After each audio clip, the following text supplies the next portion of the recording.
যে আমলে জান্নাতে ঘর পাওয়া যায়, কি বললাম বলেন তো? যে আমলে আরো জোরে বলেন।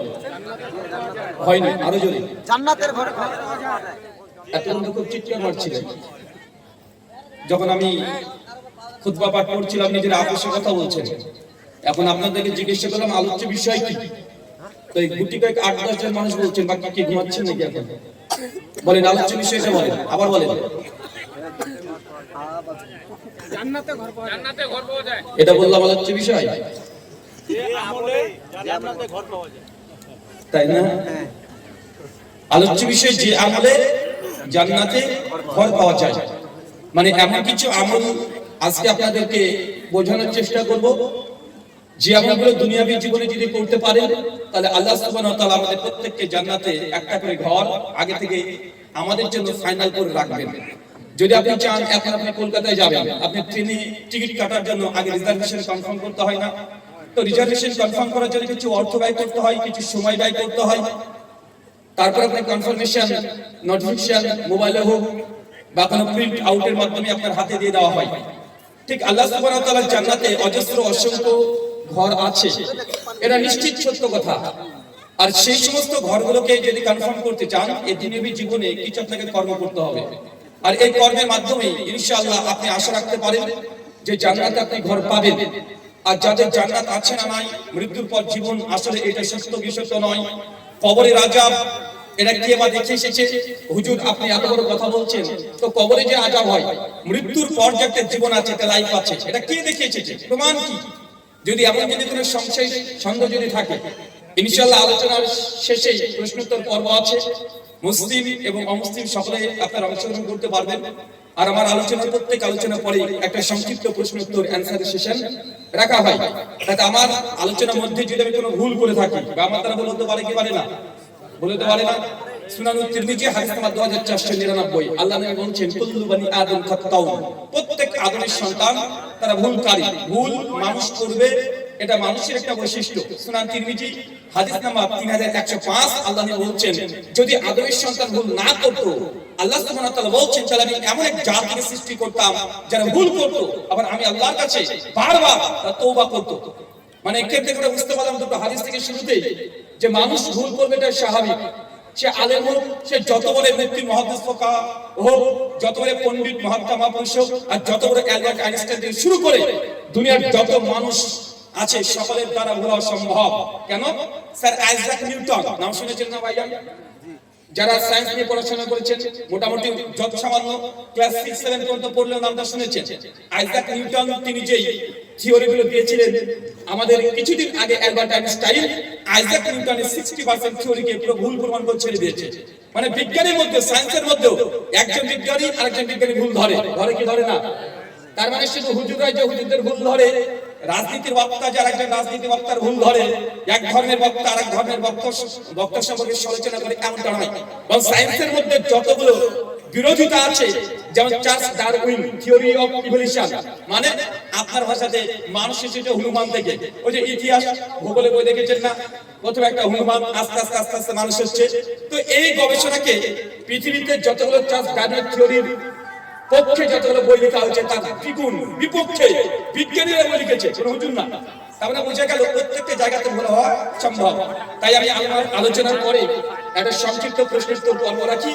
আমার আলোচনা শুনে যদি মনে হয় কোনো একটা পয়েন্ট আমি ভুল বলেছি, অবশ্যই আপনি আমাকে দলিল ভিত্তিক খণ্ডন যদি করে দেন, আমি এখান থেকে রুজু তথা প্রত্যাবর্তন করবো। আল্লাহ সুবহানাহু ওয়া তাআলা আমাদের প্রত্যেককে কথা শোনা এবং সে অনুযায়ী বোঝা এবং আমল করার তৌফিক দান করার সঙ্গে করি, আমিন। সম্মানিত সুধী, আলোচ্য বিষয় যে আমলে জান্নাতে ঘর পাওয়া যায়। সুনান তিরমিজি হাদিস নাম্বার 3540, আল্লাহ নবী বলছেন যে আমার উম্মতের গড় বয়স 60 থেকে 70। কত বছর? আরো জোরে, কত বছর? 60 থেকে 70 বছর। আমি আমার একটা প্রবলেম আগে আপনাকে বলি, আমি কথা বললে আমি একা একা কথা বলিও না, আলোচনা করতেও পারি না। প্রত্যেক 1.5 থেকে 3 মিনিটের মধ্যে আপনাকে প্রশ্ন করব, আর প্রশ্নের আপনাকে সাড়া দিতে হবে। তা আলোচনা শোনার জন্য খরগোশের মতো কানটাকে খাড়া রাখতে হবে, আর যখন প্রশ্ন করবো তখন অ্যান্সার করতে হবে বাঘের মতো। পারবেন তো ইনশাআল্লাহ? কেন বর্তমান বিজ্ঞানীরা আমাদেরকে শেখাচ্ছে, যারা সাইকোলজি নিয়ে একটু যৎসামান্য পড়াশোনা করেছেন, সাইকোলজি মানে মানুষের ব্রেন নিয়ে যারা গবেষণা করে, মানুষ কিভাবে চিন্তা করে, যারা এই নিয়ে গবেষণা করে, তারা বলছে একজন শ্রোতার সঙ্গে একজন বক্তার কানেকশন, একজন শিক্ষকের সঙ্গে ছাত্র কানেকশন থাকে মাত্র 90 সেকেন্ড। কত সেকেন্ড? 90 সেকেন্ড। মানে আপনার সঙ্গে কথা বলছি, আপনি আমার কথা শুনছেন, ঠিক শুনছেন, 90 সেকেন্ডের মধ্যে একবার ব্রেক হয়ে যাবে। মানে আপনি কথা শুনতে শুনতে কোথায় হারিয়ে যাবেন, মানে আপনার চিন্তা, আপনার যে সেন্স, এটা অন্যদিকে কাজ করবে। মানে বসে থাকবেন এখানে শুনছেন, হঠাৎ করে মনটা কোথায় যেন চলে যাবে, বডি এখানে থাকবে। এই জন্য আপনার মনটাকে আবার ফিরিয়ে আনার জন্য প্রত্যেক 1.5 থেকে 3 মিনিটের মধ্যেই একটা প্রশ্ন করব, যেন আপনার মন এবং আপনার মস্তিষ্ক দুটো যেন পায়। নচেত আমি বলে যাব এক, কালকে 4 দোকানে গিয়ে আপনারা আলোচনা করবেন আর আমি এটাকে বলবো জায়েজ, বলবেন হুজুর তো বলে গেল ওটা না জায়েজ, তুই কেন করলি, মারামারি লেগে যাবে। ভাই এমন আছে না নাই? আছে। আল্লাহ নবী বলছেন উম্মতের গড় বয়স কত? 60 থেকে 70 বছর। জামে তিরমিজি হাদিস 2417। আল্লাহ নবী বলছেন কিয়ামতের মাঠে প্রত্যেক মানুষকে টোটালি 5খানা প্রথম প্রশ্ন করা হবে। কয়টা? আরো জোরে, কয়টা? 5টা প্রশ্ন করা হবে। এই 5টা প্রশ্নের প্রথম প্রশ্ন হবে আন উমুরিহি, যে বান্দা তোমাকে যে 40, 50, 60, 70 বছর দিয়েছিলাম, এই 50 বছরে, 60 বছর, 30 বছর আপনি যা হায়াত পেয়েছেন, তারপরে কবরে গিয়েছেন, 30 বছর মৃত্যুবরণ করেন, 30 বছরের হিসাব আল্লাহ সুবহানাহু ওয়া তাআলা আপনাকে যে করায় গন্ডার, প্রত্যেক সেকেন্ডের হিসাব কিয়ামতের মাঠে আপনাকে চাইবে। আপনাকে প্রস্তুতি থাকতে হবে, সেই দিন আল্লাহ সুবহানাহু ওয়া তাআলা যখন হিসাব চাইবে, যে এই সেকেন্ডের হিসাব আপনাকে দেওয়া লাগবে প্রত্যেক আদর্শ সন্তানের জন্য। এখন বলেন যে আমরা যে 50 বছর বা 40 বছর বা আমাদের বয়স 30 বছর পার হয়ে গেল, আমরা আমাদের 30 বছরের হিসাব আল্লাহকে দিতে পারবো? যদি আজকে যদি মৃত্যুবরণ করি, মৃত্যু অনিবার্য সত্য। মানে কেউ আজ পর্যন্ত জীবিত আছে পৃথিবীতে? কেউ আছে? মৃত্যু যে কত ভয়ঙ্কর, এটা ফেস করার জন্য খুব বেশি তো যা দরকার নেই। মরার পরে কি হবে এটা অনেক পরের কথা, অনেক যুক্তিবিদ্যা দিয়ে আপনাকে প্রমাণ করতে হতে পারে, কিন্তু মানুষকে মৃত্যুবরণ করবে এটা নিশ্চিত সত্য, কোনো সন্দেহ আছে? আর মৃত্যু হলে মানুষের চেহারা যে ভয়ঙ্কর হয়, এটা যদি আপনি না বুঝতে পারেন, আপনার যদি প্রিয় সবচেয়ে যে কাছের মানুষ, যদি আপনার মাও মারা যায়, যদি আপনার স্ত্রী মারা যায়, সন্তান যদি মারা যায়, শুধু আপনাকে বলবো অনুরোধ করে, একটা রাত্রি শুধু আপনি মৃত লাশের সামনে আপনার ছেলে, আপনার স্ত্রী, আপনি যে স্ত্রীকে নিয়ে 40 বছর সংসার করেছেন, আজকে যদি মারা যায় রাত্রিবেলাতে, আপনি এক রাত ওই ঘরে, যেই ঘরে আপনি ছিলেন, এই এক ঘরে আপনি রাত্রিবেলাতে মৃত স্ত্রীর লাশকে নিয়ে আপনি শুয়ে থাকতে পারবেন না। ভয় করবে, ভয় করে কি করে না কথা বলেন? আপনি কিছুক্ষণ আগে যখন জীবিত ছিল তার সঙ্গে ছিলেন, কোনো ভয় নেই, কোনো টেনশন নেই, কিন্তু আপনার কলিজার টুকরা সন্তান, আপনার হৃদয় সবচেয়ে যাকে বেশি ভালোবাসেন, যার কাছে কোনো লজ্জা নেই, কোনো পর্দা নেই, ওর শরীর একে অপরের সঙ্গে যারা আমরা উন্মুক্ত করে দিই, সে নিজের স্ত্রী যদি মারা যায়, তাই এক রাত মৃত স্ত্রীকে নিয়ে আপনি রাত কাটাতে পারবেন না, দেখলে আপনাদের ভয় সৃষ্টি হবে। আপনি কখনো মৃত মানুষকে গোসল করিয়েছেন? একবার করিয়ে দেখবেন। মাত্র যখন মৃত মানুষটাকে গোসল করাবেন, কত বড় বড় রাজনীতিবিদ হোক, যত বড় দাম্ভিক ব্যক্তি হোক, যত বড় শিক্ষিত হোক, যত কোটিপতি হোক, যখন মৃত লাশটিকে আপনি গোসল দেবেন, কত নিরীহ মানুষ, তার কোনো চলাচল করার মতো, একটু নড়ার মতো কোনো ক্ষমতা নাই, কত অসহায়, আপনি তখন বুঝতে পারবেন। আল্লাহ নবী তার জন্য মাঝে মাঝে কবরস্থানে চলে যেতেন। কত বড় বড় মানুষ মারা গেছে, কবরে সাইতো আছে, আছে না? কথা বলেন, আছে। তাই মনে রাখবেন, এই জীবনটাই শেষ নয়, এই জীবনের পরে আরেকটা জীবন 100% আছে। যদি না থাকে, তাহলে এই গোটা দুনিয়ায় কোনো নৈতিকতা, কোনো সিস্টেম, এগুলো সব অচল হয়ে যাবে। একটা উদাহরণ দিই, বুঝতে পারবেন। যদি মৃত্যুর উপর জীবন না থাকে, পরকাল বলে কোনো জিনিস যদি না থাকে, তাহলে দুনিয়াতে প্রত্যেক মানুষ ন্যায়, ইনসাফ, বিচার পাবে? কথা বলেন, অসম্ভব। অ্যাডাম হিটলার 60 লাখ ইহুদিকে মেরেছে। কত লক্ষ? 60 লক্ষ। ধরেন আপনাকে বলি, একজন এমন ক্রিমিনাল যে একসঙ্গে প্রায় 100 জন নারীর সঙ্গে জেনা, ধর্ষণ করেছে, আবার ওই ব্যক্তি ব্যাংক ডাকাতি করেছে 100 কোটি টাকা, আবার ওই ব্যক্তি 100 জনকে মার্ডার করেছে, তার মানে বুঝলাম একজন ব্যক্তি 3টে অপরাধ করেছে, 3টে মেজর, অনেক বড় বড় সিন, গুনাহ, পাপ, ধর্মের দৃষ্টিকোণ থেকেও আর ইন্ডিয়ান ল অনুযায়ীও। 100 জন নারীকে ধর্ষণ করেছে। 2, ওই ব্যক্তি 100 জন মানুষকে হত্যা করেছে, মার্ডার করে দিয়েছে। ওই ব্যক্তি ইন্ডিয়ান বড় বড় ব্যাংক, অ্যাকাউন্ট ব্যাংক, এগুলোকে সে হ্যাক করে নিয়েছে বা ডাকাতি করেছে। 3টে বড় বড় পাপ কি পাপ নয়, ক্রাইম কি ক্রাইম নয়, ক্রাইম। এখন ধরি যে আল্লাহ সুবহানাহু ওয়া তাআলা যদি পরকাল নাই রাখে, তাহলে ওই ব্যক্তি যদি ধরা পড়ে, তাহলে আমাদের ইন্ডিয়ান ল বা পৃথিবীর যে কোনো ল আইন তাকে কি শাস্তি দেবে? তাকে তো 10 জনের মৃত্যু ধর্ষণ করেছে, প্রথম 100 জন নারীকে ধর্ষণ করেছে, 100 জন কি এর মৃত্যুদণ্ড, ধর্ষণ করলে মৃত্যুদণ্ড, তাই না? একদম মৃত্যুদণ্ড দিয়ে দিল। 90 জন নারীর সঙ্গে যে ধর্ষণ করেছে, বাকি 90 জন ওই নারীগুলোর পরিবার, তারা ইনসাফ দরকার আছে না নাই? দরকার আছে না ভাইজান? 100টা বাচ্চা বা বড় মানুষকে যে হত্যা করেছে, মার্ডার করেছে, এই যে 100 জন কত মাত্র 2 জন 10 জনকে ধর্ষণ করে ওই একবার মৃত্যুদণ্ড হয়ে গেল, কিন্তু বাকি মানুষের ইনসাফ দরকার আছে না নাই? বিচার দরকার আছে না নাই? আছে। প্রতারণা করেছে লক্ষ মানুষের সঙ্গে, তারা অবশ্যই বিচার চায় কি চায় না? চায়। কিন্তু দুনিয়াতে 100% প্রত্যেক মানুষের অপরাধের কারণে বিচার করা সম্ভব নয়। তার 2-4 জনের বিচারে একজন ফাঁসি হয়ে গেছে, বাকি কেসগুলো কি হবে? কোথায় তার সমাধান হবে? কোথায় ইনসাফ দিবে? যদি পরকাল নাই থাকে, এর জন্য আল্লাহ সুবহানাহু ওয়া তাআলা পরকাল রেখেছেন। আল্লাহ যদি চান এটা সিটলারকে বা ওই খুনিকে, ধর্ষককে কিয়ামতের মাঠে 1 কোটি বার তাকে জীবিত করতে পারে, 1 কোটি বার তাকে মৃত্যুদণ্ড দিতে পারে। পারে কি পারে না? সূরা নিসা 56 নম্বর আয়াত আল্লাহ জানিয়ে দিয়েছেন, যারা পরকালকে অস্বীকার করেছো, জেনে রাখো আমি তোমাদের যে কিয়ামতের মাঠে আবার উত্তর সেই দিন তোলা হবে, তারপর তোমাদেরকে আযাব দেওয়া হবে। আযাব দেওয়ার পর যখন তোমাদের চামড়া নষ্ট হয়ে যাবে, আবার নতুন চামড়া দেওয়া হবে। তার মানে কি বুঝলেন? আল্লাহ সুবহানাহু ওয়া তাআলা একজন ব্যক্তি অপরাধ করেছে, তাকে আযাব দিবে জাহান্নামে। চামড়া যখন দগ্ধ হয়ে যাবে, নষ্ট হয়ে যাবে, পুড়ে যাবে, আর সহ্য করতে পারবে না, আল্লাহ সুবহানাহু ওয়া তাআলা চামড়াকে বাদ দিয়ে নতুন আবার আল্লাহ চামড়া আপনার শরীরে দিয়ে দিবে, যেন আপনি আযাব ভোগ করতে পারেন। এটা আধুনিক বিজ্ঞান দিয়ে প্রমাণ করা যায়, আলহামদুলিল্লাহ। কারণ আধুনিক সায়েন্স বলছে, আগেকার বিজ্ঞানীরা মনে করতো যে মানুষ ব্যথা পায় এই চামড়ার ভেতরে যেই সব মাংসগুলো আছে, ওই মাংসতে ব্যথা পায়। এই জন্য দেখবেন আগে মানুষ যদি আগুনে পুড়ে যেত, ডাক্তার দেখবেন একটা সুচ নিয়ে বা কোনো কিছু নিয়ে খোঁচা দিত, কিন্তু এখন দেখবেন সিস্টেম উল্টো হয়ে গেছে। কেন? কারণ বিজ্ঞান আবিষ্কার করেছে আসলে মাংসগুলো, এই চামড়ার ভেতরে মাংস, এরা ব্যথা পায় না। ব্যথা অনুভব করে কে? এই পেন রিসেপ্টর।